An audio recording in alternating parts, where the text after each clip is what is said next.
back to the ATM podcast. I'm your host, Sarah Alonge, and you'll notice that today it's just me. I don't have a special co-host today, but I figured that, why not do an episode today? Because I have so much to catch up with you guys on. So let's get into it. So as you know, season 2 of the ATM podcast has literally just been, we kickstarted it, I think, a couple of weeks ago, a few weeks ago, maybe a few months ago. And we've had some amazing co-hosts. But in between that time, your girl has been traveling. She has been living her good life. And, sometimes when we, make certain decisions to live your life on the gram or live your life for people to see it, right? People have opinions and people have questions and people make a lot of comments, and it's fine. I think, you can deal with those things classy and stuff. So I thought, I'm going to bring on today's podcast and we're going to speak about all things being in your 30s, living unapologetically you, traveling, enjoying, and all of the rest of that stuff. So let's get into it. So if you remember, in season 1, I recorded an episode, and I think it was after my 31st birthday, and I came back from Ghana, and it was just such a interesting time for me. So I think in all my kind of like experiences in my 20s and even in my early 30s, I've never been that person who will get to a landmark, like get to my birthday or even land my birthday and be like, wow, like what am I doing with my life? Like what's happening? I'm never the person who will come at anything from like a lack perspective. I'm always quite, this is what I've achieved, right? And this is what I should be thankful for. And these are the things I've managed to accomplish in my however many years of living. But my 31st birthday was hard. And so I remember I came onto the podcast and I recorded an episode about the truth about being single and 31 and how I honestly felt. And I didn't want to Christianize it. I didn't want to hide behind all of the right things to say. I wanted to be 100. I wanted to speak about the fact that, it isn't where I expected to be. It isn't what I expected to do, but I couldn't hide behind the fact that despite the fact that I wasn't where I wanted to be relationship-wise, because that was the main thing, by the way, relationships. Because we're Nigerian, I'm Nigerian, right? And so never in your wildest dreams do you expect to be over a certain age and not be married, just because our culture just doesn't allow it, especially for women.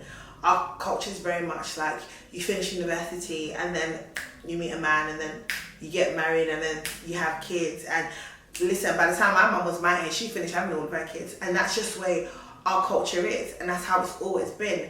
And even though you don't have those pressures for some of us from our parents, you have it from external factors, or sometimes you even put those pressures on yourself.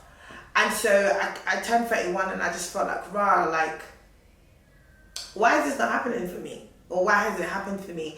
And especially because if you've read my book behind the scenes, or if you follow me, or if you know me from other platforms, you know that was actually something that was going to happen for me. I was gonna get married at 25, I was engaged, all this stuff, and it fell through. So being 31 last year and experiencing that was a big blow for me.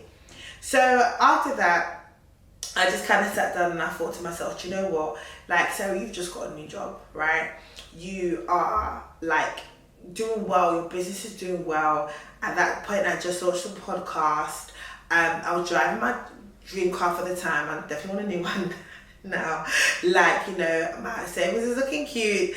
I'm traveling. I'm doing everything that I want to do. Is it everything, should I say? No, but am I doing a lot of the things that I said and I prayed that I would be doing?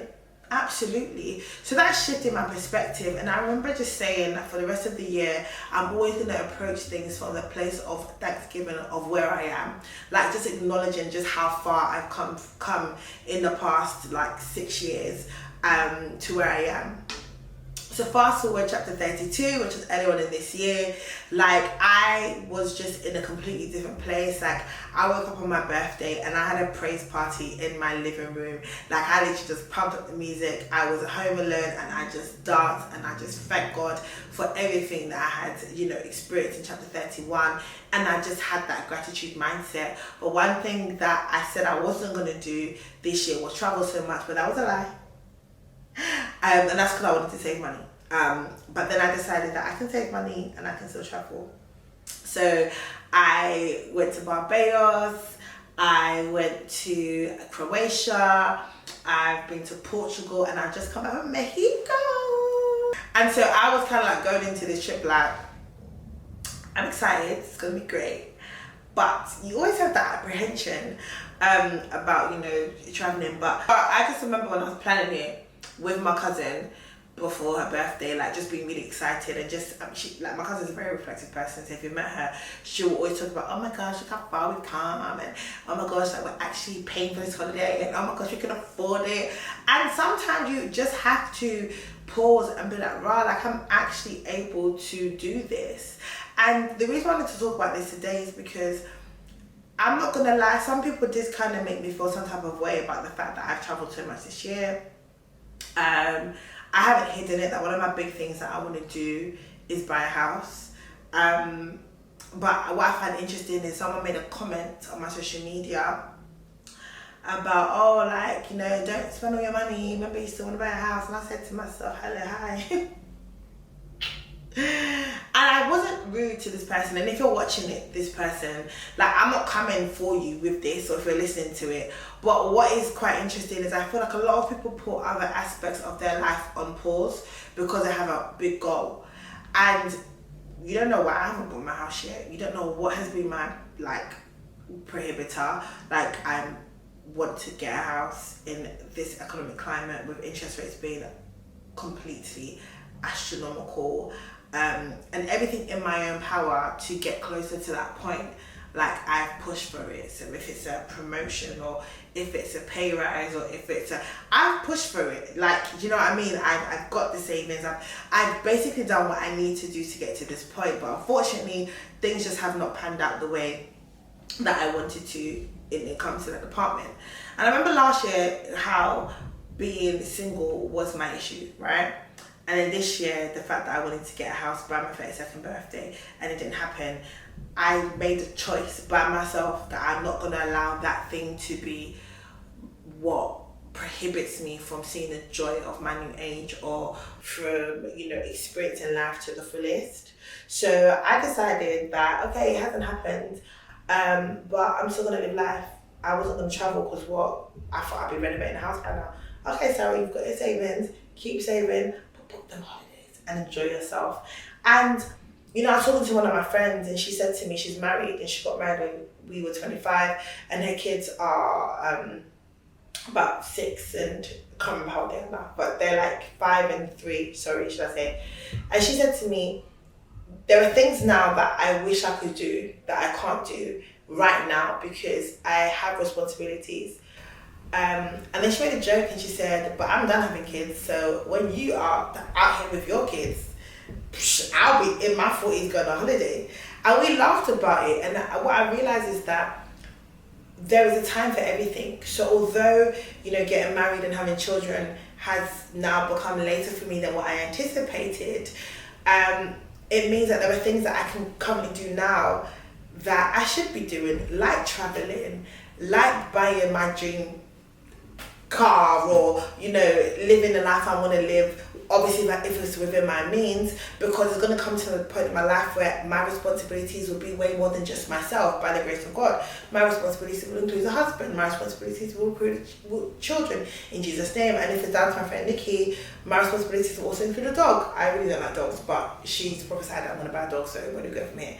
And so because of that, I am all for living my life where it is now. That doesn't mean you're irresponsible financially. It doesn't mean that you're not thinking about tomorrow. But what it does mean is that you're making the most of your present. Like you're making the most of the time you're in now. I can't get this season of my life back. I can't get the point of my life back where I'm able to, you know, do things without having to look for childcare or without having to run it by a husband or so on and so forth. And, you know, when she made that joke, like, well, anyway, when you're here with your young kids and my kids are in secondary school and even going to uni, me and my man gonna be up and down. And I'm like, yes, like, that's how it's supposed to be. But so many people rob themselves of living life to the fullest because they're so fixated on what they do not have. Like, they're fixated on where they currently are. It's not a consolation prize for me to be able to do all of these things while not having something I greatly desire. No, it's just making the most of my current reality. So if you see me booking a flight, unless it's you that pays for it, I just respectfully ask that you mind your business. Like, if you see me out here, you know, enjoying life the way I've chosen to enjoy life, as long as it does not offend you, and even if it does, you can actually unfollow me, it's actually fine. Or you can, you know, figure out where that emotion is coming from. But the truth is, and the reality of the situation is that I'm in a season of my life where I am enjoying it. And if enjoying it includes booking a flight, I'm going to book a flight. Okay? And that just brings me on to this whole topic of, you know, being rigid in your timelines. And if there's one thing I've learned in this season for me is that you can plan, you can anticipate, you can literally think things will happen in a particular way at a particular time. But that's not always the case. You know, even down to this podcast, like, I'll be honest with you, some of the episodes we recorded was last year. But it didn't come out till this year because there were so many things that kind of prohibited it from happening. And I remember I got to a point where I was like, I'm going to just email all the guests that I've interviewed already and be like, I'm so sorry, we're not doing this anymore. I'm sorry I wasted your time. I'm sorry that I brought you all the way to the studio. Like, I'm sorry. But that's because I was so rigid with my time. I was like, this needs to be out by this day and this needs to happen. And sometimes life just doesn't work like that. And time is something you just never get back. So when things don't go to plan, what do you do? Like, what do you do? And this is a genuine question. Now, I don't know what you do. I don't know how to answer that for you. But when things don't go to plan, you have to be okay with having a plan B. It doesn't mean that you're not being successful in your pursuit for whatever it is that you are pursuing. It also doesn't mean that it's never going to happen. It just means that you have to be flexible and open to change. And so I would say to anybody here who's watching this that maybe this is your sign to just book that holiday. Like, maybe it's your sign to have something. It may not be a holiday. Like, travel's not for everyone. Like, I love to travel, so that's very, you know, easy for me. Someone says it's an expensive hobby, but I plan my holidays 9 times out of 10. But it may be something else. It may be something that you really want, right? It may be there's an item you need or you really, really want, and you have stopped yourself from getting it because you do not feel like it's a wise way to spend your money, or you don't feel like you're deserving of it right now. Who told you that? Who told you that the only way you can enjoy life is when you have a house, or when you have a husband, or when you have children? Who told you that? Where did we hear that from? And I think, unfortunately, this is something that's really big in the Black and the brown communities. Like, the conversations I have with my work colleagues who are not of Black descent, who are not of Asian descent, is very different to the conversations I have with people who have similar cultures to me, or even religious views to me. And it's interesting, and I'm going to bring religion into it, because even some of the things that we have made religious is really not biblical. And I'm just going to put it out there. Like, it's not, right? There's nowhere that talks about things being done by 25 or by 30. Like, there is nowhere. Do you understand? There may be people we look up to in scripture who did things in a particular way, but there are also people who look up to scripture who didn't do things in a particular way. But none of it is the law. And a lot of our culture has dictated how we think things should be. So instead of us enjoying seasons of our life, or even like being at a point where you are driven and focused on your career while you wait for the other things that you pray for. People make you feel like, oh, she's just single because she's just so worried about her job. She's just single because she just travels all the time. She hasn't bought a house yet because she's always buying expensive bags. Hello, hi. And unless these people have a record of your bank account, why do you care so much about what they say? And I'm saying this to you all because I had to say this to myself. Like, why do you care? Like, why do you care that people have this perception of you that you are just out here, or that maybe you're a frivolous spender, or okay, they have that perception, but that's okay. That's fine. Who are you living your life for? Who are you? So this is your cue. If you are stopping yourself from doing something that you deserve or that you want to do because you're afraid that people will think that maybe you're irresponsible, or people feel like you've got misplaced priorities, or people feel like, oh, hasn't she got anything better to do with her time and her money? And yes, these are all things that people have said to me or about me, and I've heard it. I sound so petty. I sound like, you know, people are like, let me just come on a podcast here and tell everyone about themselves. And it's not even that, because funny enough, before certain comments were made or people said certain things, this is something, if you look at my planning for the year for my podcast, this is something I wanted to talk about. Times and seasons, making the most of your life. You know, what can you do right now while you wait for other things? And if you follow me on social media, you know that's my vibe. I'm very much about making the most of the time that you're currently in, because you're never going to get it back. But I'll be honest to say that recent events have probably triggered me to talk about this a lot sooner. And sometimes as well, I want people to realize that a lot of people's responses to the things you do is actually them projecting on things that they can't currently do, or things that they want to be able to do but they aren't able to do. Not all the time, but sometimes. And that's why even when people make comments, whether it's a family member, whether it's a friend, that sometimes you have to be able to exercise grace. Exercise grace to know that actually they are probably saying this because a part of them wishes that, hey, when I had this season of my life, I made certain choices differently.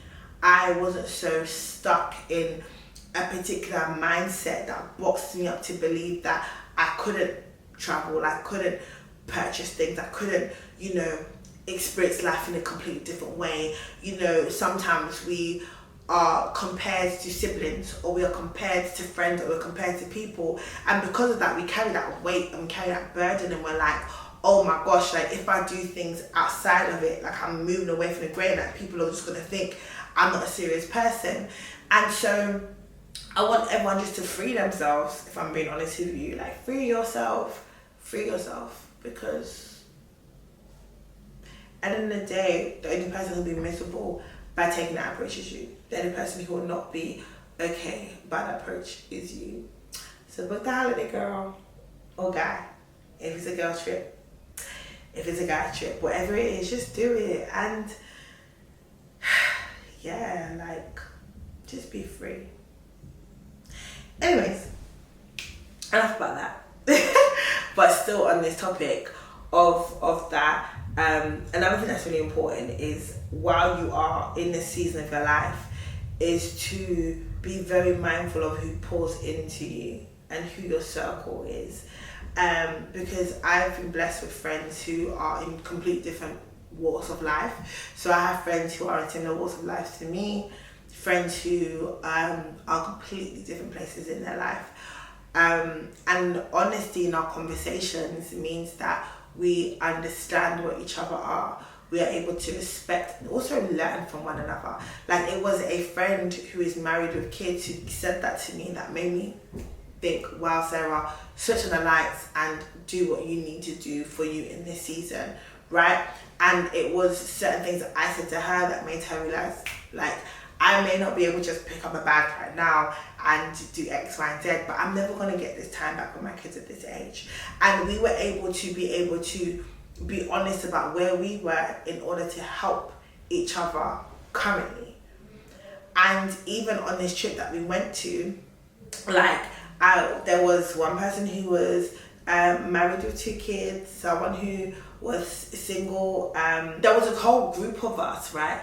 And we all come from different walks of life and have different responsibilities, but we have one common factor, is that we have learned in recent years that it is so important, no matter what you're going through, what your priorities are, what you are doing, to make time for you right now. And for me, I think when you come from a particular culture, you have this thing where you always want to be the best at what you're doing, which is great. Like, I think it's a fantastic quality to have, but it means that you try to overachieve in areas, especially if you feel like you have not achieved in a particular area. So for me, it was like, okay, I need to be the best at work. Like I need to, because you know, I haven't brought mum and grandkids home yet. Mum don't want it's coming. You know, I haven't done all that yet. So let me just be so great at work that, you know, at least there's something that, you know, she can go on. And it's like, you are subconsciously then living your life for other people, and in doing so you forget to look after the person who has to carry these burdens, which is yourself. You forget to do things just to be free. Like, for the first time, I decided my last 2 vacations was the first time I literally switched off from everything. I didn't turn on my work phone, I didn't reply to business emails, I put an out of office on. Other than having to upload an episode for the podcast one day, right? I didn't do anything outside of enjoy all-inclusive life in an all-inclusive resort or with a mocktail and enjoyment, and I didn't do any of that. And that is so foreign for me. And we all sat there, 5 women, right? From the ages of 30 to 38, we all sat there and we were like, we're actually doing this for us. And it was amazing. It was amazing. So more than anything, I hope this episode has encouraged you to live life authentically. If there are any take homes I would say you should take from this, is you can't live for anyone else. People are gonna have so many things to say. Don't put your life on pause. I will be back with more episodes of the ATM podcast, with some co-hosts, with some topics in the upcoming weeks. But you guys know I like to drop in these individual episodes here and there, where I'm just talking to you guys, letting you guys know what is up and just sharing certain things. But also exciting news, I am also reopening my own personal YouTube channel, which should be fun. I'm still going to be doing my ATM stuff, so don't worry about that. But it's just another way for me to kind of speak about and do things that I love doing. So make sure you also follow Sarah Alonge on YouTube. I'm going to try and be consistent on that channel as well. But as always, I'm going to have new episodes for you every week on this platform. Anyway, guys, thank you for tuning into the ATM podcast, where we cash out on a weekly basis. Please remember to like, comment, and subscribe. Until next time.